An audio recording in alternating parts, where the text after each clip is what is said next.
Dear all अस्सलाम वालेकुम। कैसे आप लोग? आज हम बात करेंगे तो साइक्लोएडिशन रिएक्शन के हवाले से। पेरिसाइक्लिक रिएक्शन हमने स्टार्ट किया था, उसमें हमने जिक्र किया था कि इसमें तीन टाइप के रिएक्शन होते हैं। इसमें इलेक्ट्रोसाइक्लिक रिएक्शन जिसको कंप्लीट किया है हमने, और दूसरा है अभी साइक्लोएडिशन रिएक्शंस या डील-ज़ाइलर रिएक्शन भी है, उसमें आते हैं। और तीसरा जो है उसको कहते हैं सिग्माट्रोपिक रीअरेंजमेंट या रिएक्शंस, सिग्माट्रोपिक रिएक्शंस। तो ये तीन किस्में हैं, ये सारे के सारे पेरिसाइक्लिक रिएक्शंस में आते हैं। तो आज हम जैसे मैंने आपको पहले बताया था कि आप लोगों ने यहाँ से पेरिसाइक्लिक रिएक्शंस जो है यूक्लिडन में दिया हुआ है, ये चैप्टर नंबर है 35। यूक्लिडन की बुक ऑलरेडी आपके पास मौजूद है। इसमें आपने अगर आप देखिए कंटेंट है इसकी, क्या क्या चीज़ें इसमें दी हुई हैं। सारी चीज़ें आपके काम की नहीं है, लेकिन जो चीज़ें आपके काम की हैं वो उसको हम डिस्कस करेंगे कि इसमें क्या क्या चीज़ें हैं और किस तरीके से होता है। जैसे स्टार्ट में हमने कहा था कि पेरिसाइक्लिक रिएक्शन होते हैं, इसमें कोई इंटरमीडिएट, कोई कार्बोकेटायन, कार्बेनाइन इंटरमीडिएट कुछ भी नहीं बनता, बल्कि एक कंसर्टेड प्रोसेस होता है जिसमें एक सिंगल स्टेप प्रोसेस होता है, जिसमें रीअरेंजमेंट होती है of the pi and sigma electrons. जिसकी वजह से एक साइक्लाइजेशन के नतीजे में आपको एक प्रोडक्ट बनता हुआ नज़र आता है, और ये प्रोडक्ट साइक्लाइज प्रोडक्ट एक साइक्लिक प्रोडक्ट बनता है।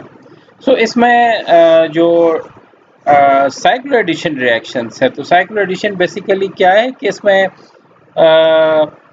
एक दो कंपोनेंट होते हैं इसके, एक को कहते हैं डाई-इन और एक को कहते हैं डाई-इनोफाइल।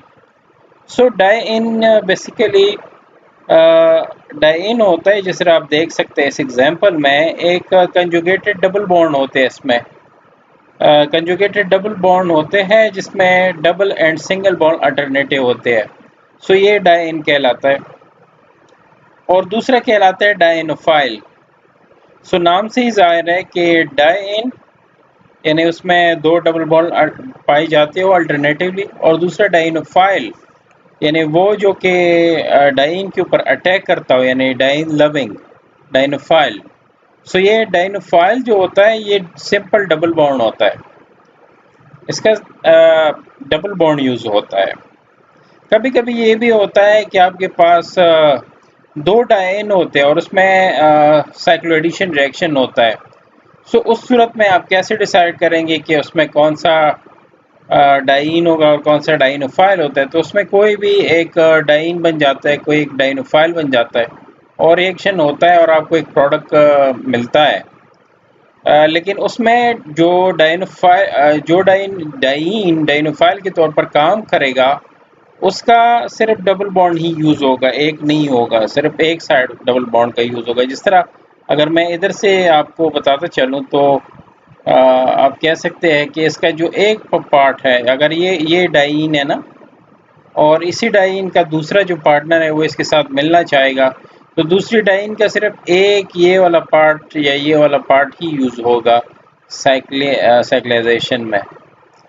ये डाई-इन या डाई-इनोफाइल, इसकी क्या क्या कैरेक्टरिस्टिक होनी चाहिए, किस तरीके से कंडीशन क्या होंगे और किस तरीके से साइक्लाइजेशन होती है, इस पर हम तफसील से बात करेंगे।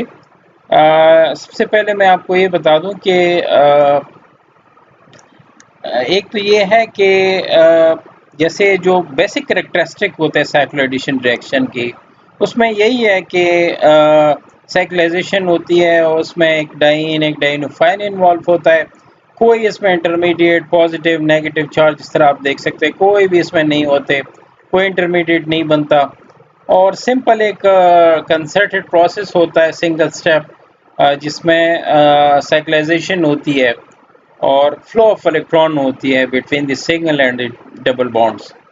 तो उसके बाद कुछ पाई बॉन्ड्स जो होते हैं वो ब्रेक हो जाते हैं, कोई नए बॉन्ड सिग्मा बॉन्ड फॉर्मेशन होती है, eight the cost of the pi bonds.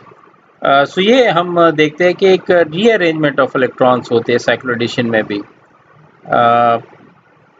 अच्छा, इसमें अब ये है कि कौन-कौन सी इसमें क्या-क्या चीज़ें होनी चाहिए, क्या इसमें कैरेक्टरिस्टिक होनी चाहिए हर एक चीज़ की, डाइन की और डाइनोफाइल की, तो इस पे हम अभी बात करेंगे। ये आप देख सकते हैं कि अ, होता ये है कि कभी-कभी आपके पास डाइनोफाइल में एक्स्ट्रा चीज़ें भी ऐड हो जाती हैं। डाइन के साथ भी चीज़ें ऐड हो सकती हैं, सब्स्टिट्यूएंट ऐड हो सकते हैं, इसी तरीके से डाइनोफाइल के साथ भी ऐड हो सकते हैं। सो इसमें कोई प्रॉब्लम नहीं है। अ, ये आप ज़रा देख लें इसको कि each arrows lead to directly to the next and then last arrow connect to the first, यानी ये आपको बताते हैं कि किस तरीके से ये साइक्लाइजेशन होती है इसमें। एक डायरेक्टली डाइन जो है सबसे पहले जो अटैक होता है डाइन से ही इलेक्ट्रॉन जाता है, क्योंकि डाइन ही इलेक्ट्रॉन रिच स्पीशीज होते हैं। सो इसमें आपने इस बात का ख्याल रखना है कि the flow of electron will always be from the diene towards the dienophile, because this dienophile is expected to be the electron deficient। तो ये जैसे आप इलेक्ट्रोफाइल पढ़ते थे, हालांकि है नहीं इधर, जो इलेक्ट्रोफाइल आप पढ़ते थे कि उसका उसमें इलेक्ट्रॉन की फ्लो आती थी ना, सो इसी तरह से ये आप कह सकते हैं कि जो फ्लो ऑफ इलेक्ट्रॉन होती है वो हमेशा के लिए डाइन से डाइनोफाइल की तरफ होगी, क्योंकि dienophile is expected to be electron deficient. यही वजह है कि जो इलेक्ट्रॉन विथड्रॉइंग ग्रुप होते हैं, जो कि अभी थोड़ी देर में हम उस पर बात करेंगे, वो फेवर करता है डाइनोफाइल को, कि डाइनोफाइल के ऊपर इलेक्ट्रॉन विथड्रॉइंग ग्रुप को। बिल्कुल इसी तरीके से जो डाइन है उसके ऊपर electron rich species, electron donating species वो फेवर करेंगे। वो कैसे होगा इस पे अभी करेंगे बात। मैकेनिज्म जो है वो टोटली जो मैंने कहा ना कि कंसर्टेड है। इसमें होता ये है कि कभी-कभी आपको रोटेशन देखने को मिलती है। अगर आपका ये एक जो डाइन होता है, ये डाइन दो फॉर्म में पाया जाता है। ये सिसॉइड भी हो सकता है और ट्रांसॉइड भी हो सकता है। सो वो कैसे वो करते हैं इस पे अभी मैं बताता हूँ। तो ये पहले तो ये आप ये देखिए कि eight the cost of the pi bond, ये आप देख रहे हैं कि जैसे पाई बॉन्ड है ये, at the cost of the pi bond there is a formation of the sigma bond. So ये देखिए कि इधर पाई बॉन्ड है, इधर पाई बॉन्ड है, ये दो यहाँ पे, तो दोनों की पाई बॉन्ड की वजह से न्यू सिग्मा बॉन्ड फॉर्मेशन होते हैं यहाँ पे जिस तरह ये है। अब देखिए इधर से भी पाई बॉन्ड टूट रहा है, इधर से भी पाई बॉन्ड टूट रहा है, और यहाँ पे न्यू सिग्मा बॉन्ड फॉर्मेशन होती है eight the cost of the pi bond. तो जो ट्रांजिशन स्टेट होता है उसमें आप यही कंसर्टेड प्रोसेस शो करते हैं कि at the same time the pi bonds they are broken and there is a formation of new bond।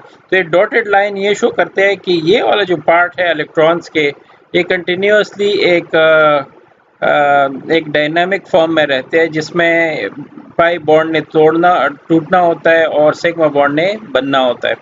सो आपको ये चीज़ देखने को मिलती है। इसमें एक स्टीरियोकेमिस्ट्री का एक रोल है जिसको हम डिटेल से बात करेंगे कि ये स्टीरियोकेमिस्ट्री का क्या चक्कर होगा, ये कैसे हम इसको मेंटेन करेंगे, क्या करेंगे, क्या इसके नतीजे में आएगा, इस पे बात होगी।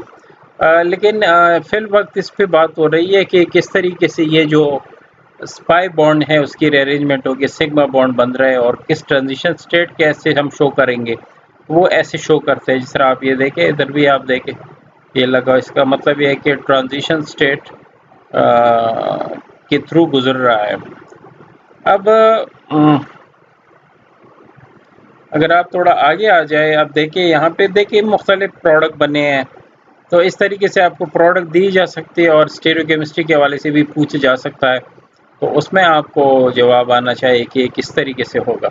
सो हम बात करेंगे जनरल कैरेक्टरिस्टिक की कि क्या डाइनोफाइल और डाइन की क्या कैरेक्टरिस्टिक होनी चाहिए दोनों की, इस पे बात करेंगे।